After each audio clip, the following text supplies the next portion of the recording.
शिवजी देवी पार्वती की ओर देखते हुए प्रेम से बोले, हे देवी, रुक जाओ, ये तुम क्या कर रही हो? इस श्वान को क्यों भगा रही हो? माता पार्वती बोली, हे प्रभु, ये श्वान आपकी तपस्या में बाधा निर्माण कर रहा है। ये श्वान आपके क्रोध का आहार ना बन जाए, इसीलिए मैं इसे यहाँ से भगा रही हूँ। देवादि देव महादेव मुस्कुराए और बहुत ही मधुर वाणी में बोले, देवी, इसमें इस प्राणी का कोई दोष नहीं है। ये तो भूखा है और केवल भोजन मांग रहा है, और आप उसे भगाकर उसका अपमान कर रही है।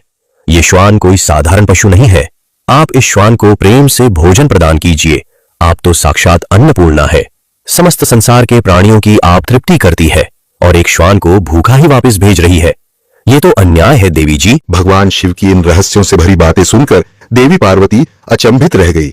बड़े ही आश्चर्य से वे शिवजी की ओर देखने लगी और हाथ जोड़कर अपनी शंका प्रकट करने लगी।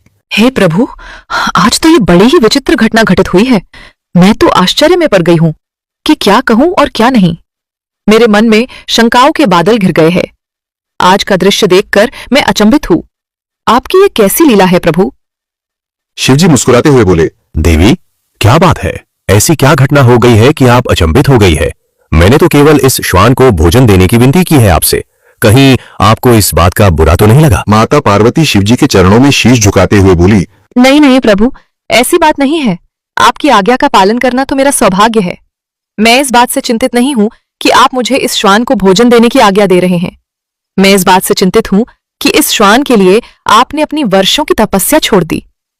हजारों वर्षों से आप ध्यान में थे, और आज अचानक आपने एक श्वान के लिए अपनी तपस्या भंग कैसे कर दी? और आपको उस श्वान पर क्रोध भी नहीं आया? जिस प्रकार आपने आपकी तपस्या भंग करने पर कामदेव को भस्म कर डाला था, मुझे लगा आप इस श्वान को भी भस्म कर देंगे। किंतु आप तो इस श्वान पर प्रेम लूटा रहे हैं, इस कुत्ते को भोजने देने के लिए आग्रह कर रहे हैं, और इस श्वान को साधारण पशु भी नहीं कह रहे हैं। आखिर ये श्वान है कौन? एक मामूली से श्वान के लिए आपने हजारों वर्षों की तपस्या भी छोड़ दी। कृपा करके प्रभु, मुझे इस द्विधा से बाहर निकालिए। ये मुझे कोई साधारण बात नहीं लगती है। इसमें अवश्य ही संसार का कोई महान रहस्य छिपा हुआ है, और ये रहस्य जानने के लिए मैं उत्सुक हूँ। देवी पार्वती अपनी आंखों में आंसू लिए महादेव से बार बार विनती करने लगी कि वे इस रहस्य के ऊपर पर्दा हटाए।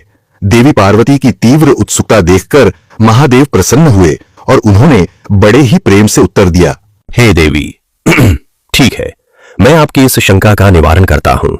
मैं आपको एक प्राचीन इतिहास सुनाता हूँ, जिसे सुनकर आपको ज्ञात हो जाएगा कि एक श्वान को रोटी खिलाने से मनुष्य को कौन सा फल प्राप्त होता है।